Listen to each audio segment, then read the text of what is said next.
Linda. I'm Dan, and this is What is Music? It's hard to talk about music without talking about instruments. Dan, how many instruments do you play? Well, about 36, actually. There's families of instruments. Once you know one woodwind, you kind of know them all. Yeah, I feel the same way. Sure. Wow. Yeah. But what is an instrument, and can it be anything? Well, actually, I'm glad you asked. It's a great question. From a 40,000-year-old bone flute to the eigenharp released in 2009, instruments are constantly in development. They change material, change shape, and go in and out of favour. When it comes to acoustic instruments, it's all about them good vibes. Vibrations, that is. Nearly everything vibrates in some way, and the most common way to group instruments is by which part of them is actually vibrating. So there's chordophones, where the strings vibrate, membranophones, like when a drum skin vibrates, aerophones, where the air vibrates, and idiophones. And no, that doesn't mean instruments played by idiots. It's where the instrument itself vibrates. Different systems around the world will categorize instruments into different families. The most common ways are from highest to lowest, oldest to newest, or geographically around the world. The electric guitar landed in the middle of the 20th century with a... As far as instruments go, the guitar is one of the quietest, so it was most in need of some amplification, especially for jazz musicians who wanted to play with brassy big bands, which is where early electric guitars found their home. But it wasn't long until the guitar was the staple instrument of popular music in the 1950s and 60s. Amplified instruments changed how music could be performed. It was no longer about the acoustics of a space. With enough speakers, large outdoor areas could be converted into music halls, and that dramatically changed festival culture too. When more electronics took hold, we started to synthesize our well-known acoustic instruments. Early synthesizers would take pure sine waves like this and alter the waveform to recreate the approximate texture of an instrument like the violin or the clarinet. These sounded very little like the real thing, but it was a start. Now it's much more common to use sample recordings from instruments as the basis for synthesis, and this means that sounds can come very close to sounding like the acoustic version.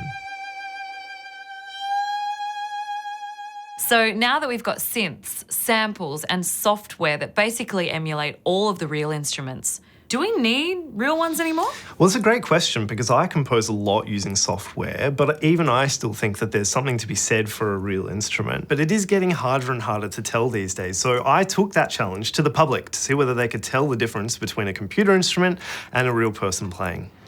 We've got a piece of music, but it's performed twice. Okay. One of them's played by a computer and one's made by a human. Okay. They're both clarinets.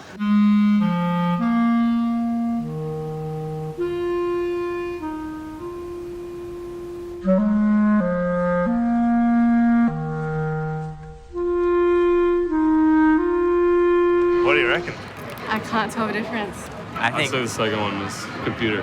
I guess 2 was real. Pretty similar. I'd say 2 is a person. I think the first one was human, and I was playing the clarinet, so I don't know, it sounds more familiar. Number 2 was the human. Number 2 was the real thing. Number 2 was a computer. I'm leaning towards number 2 being a person. Warmer sound or something that the digital just can't quite get. If you guessed the second one was a human, you were right. So, what about the artists who play the instruments? What do they think?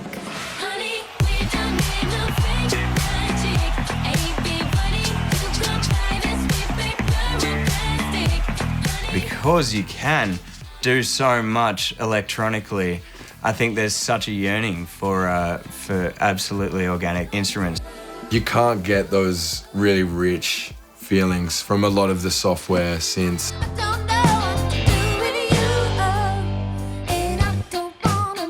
People really playing their instruments on stage, it's always going to be more interesting to me than watching some guy like press a button and be really emotional about that button.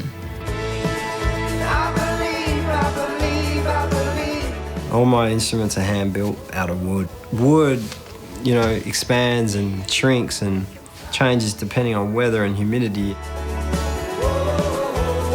I feel like the instruments breathe like us. This violin was made in 1784 by one of history's greatest violin makers, Guadagnini. They have the most incredible ability to sing and to project in a large space, such as a concert hall where we mostly perform.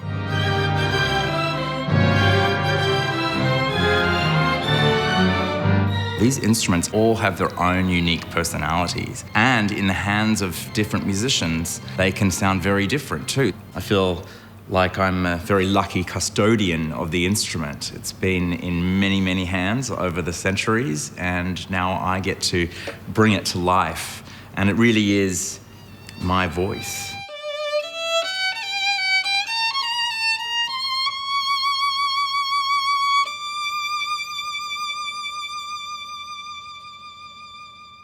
All right, well, I'm inspired. Do you think that you and I have got what it takes to make an instrument with sounds that we've never heard before? I think if anyone should do it, we should do it. All right. Well, here's the challenge. 1 week, $20. You and I compete to see who can make the best instrument. Okay, deal. All right. I'll shake.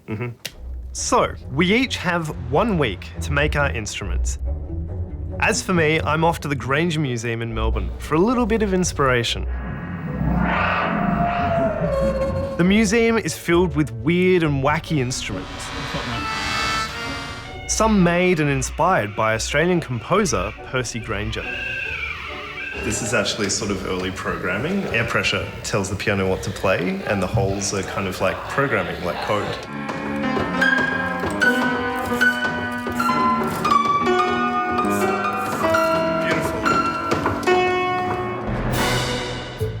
I've approached the challenge a little differently. Dan didn't say I couldn't hire anyone, so meet Dorothy, What is Music's art director. Hey, Dorothy. Hey, Linda. How's it going? Good, how are you? Good. How can I help? I have to put together a musical instrument. Is this for that musical instrument challenge? It is, but I have $20. And I was thinking you could take $5 for yourself. That could be something. Well, it's due in a week. Thank you, bye. So I sent Dorothy off to reverse garbage to gather recycled supplies.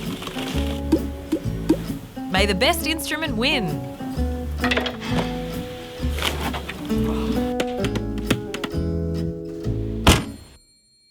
I can't wait to see your instrument, Dan. To spice things up, I've invited in a guest judge. Hi, I'm Peter Vogel. In the 1970s, together with my schoolmate Kim Ryrie, we cooked up the idea of the Fairlight CMI, which was the first sampling music keyboard. The Fairlight computer musical instrument. The Fairlight's unique sound didn't go unnoticed. Greats like Peter Gabriel, Kate Bush, Herbie Hancock, and even Michael Jackson made the Fairlight a distinctive sound of the 80s, and this man a creator of one of the great modern instruments. Let's hear what he thinks of ours. Okay, so Peter Vogel, welcome to the What is Music set. Did you ever think you'd been here judging some instruments made by a mere $20? Well, that looks like that'd just about buy the whole set here. Oh my God. Oh, it's brutal. He's sharp. Get ready to be judged. Yep, I'm ready. All right, over the last week, I've been shacked up in my parents' garage because what millennial can afford a garage, building my magnum opus. The first thing I've got is some clear tubing. Seems about right. I also bought a saxophone mouthpiece for $3 on eBay. Cheap, but it works. Some adjustments needed.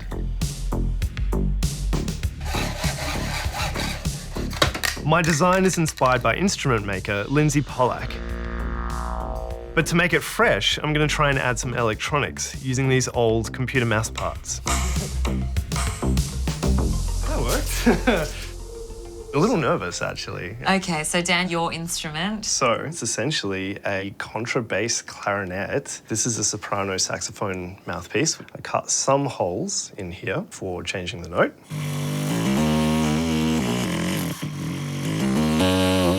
And then the second part is, this is the insides of a computer mouse. I will plug this into my computer, so it's kind of a MIDI input. This is too much.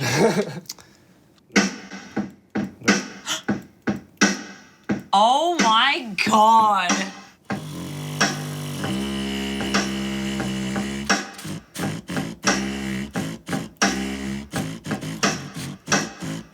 It's quite hard to get the coordination right between the two fingers, but...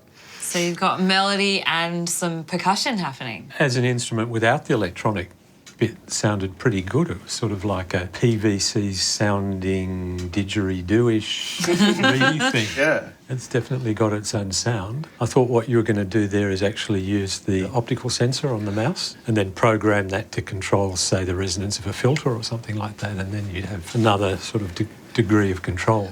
Linda, I am so keen to see what you've come up with. Okay, here we go.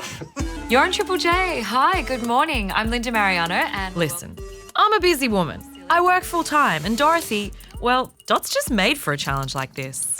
So I've provided the inspiration, I've spent my funds on constructing my instrument, end of story.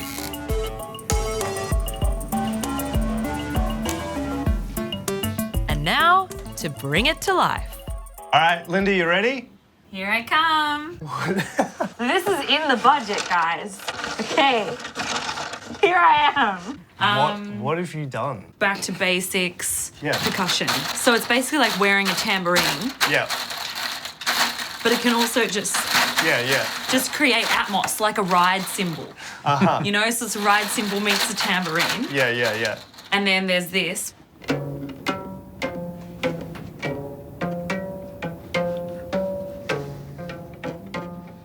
So it's weird notes, but I chose them for a reason. And then this is, well,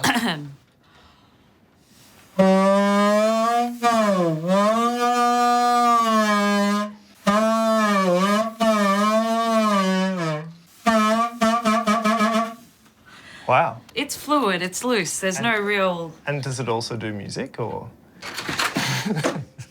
Dan, come on. So how much of the $20 went into getting our set designer to help you make this? How did you know that? I have spies everywhere. Is it cheating? You said there were no rules. No, it's See? true. I really like it. You know, there's lots of things I recognise. There's a lot going on. Let's just give it one last blow. Yeah, great. And that will herald the end of the challenge.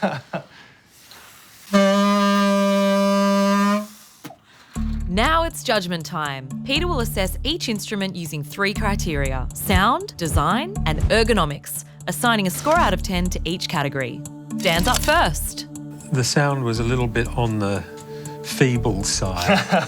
So I'd give it only a 5 out of 10. The design element I like is the compactness of it, and that you'll go, I'd say an 8 for design. Wow, okay. I'll take that. And now ergonomics. You can hold the mouthpiece in your mouth, one hand free for the fingering of the notes and the other hand is 7. Wow. I'll take that as well. You have got 20 out of 30. That's pretty good. Okay, Linda, your turn. I really like the sound of this one, and there's also a wider variety. The sound of the bagpipe is very pleasing. Give that a 9 out of 10 for sound. Wow. Wow, okay. The design, it would be better if the mouthpiece was self-supporting so that you could do percussion and strings and blow into it all at the same time. Visually, it's hard to criticise. It's very eye-catching. I'd say an 8. Ergonomics, the final criteria. I think you're going to have some OH&S issues with this thing. 6 for ergonomics. All right, so adding that all up, I mean, I think that's 23, which means you're the winner. Yes. Thank you so much, Peter, for coming in and helping us out with this. It's been great fun. Thank Yeah, you. yeah, thank you. High five for the winner, not for you, for me. To the question, do we need real instruments anymore? I think everybody still gets something, incredible out of actually just making noise, making music it's themselves. fun. Yeah. I don't think people are ever going to want to stop playing real instruments. Totally. Even though ultimately I was robbed. So loser in the house, yeah. That was a Daft Punk melody, actually. Oh, really? They don't use real instruments.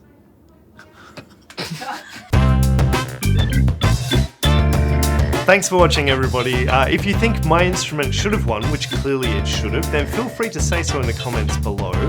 We'll see if we can change things around. Also, watch more What Is Music. We love you. You've obviously got great taste. If you think Linda's should have won, which it did, then we don't want you here. See you later.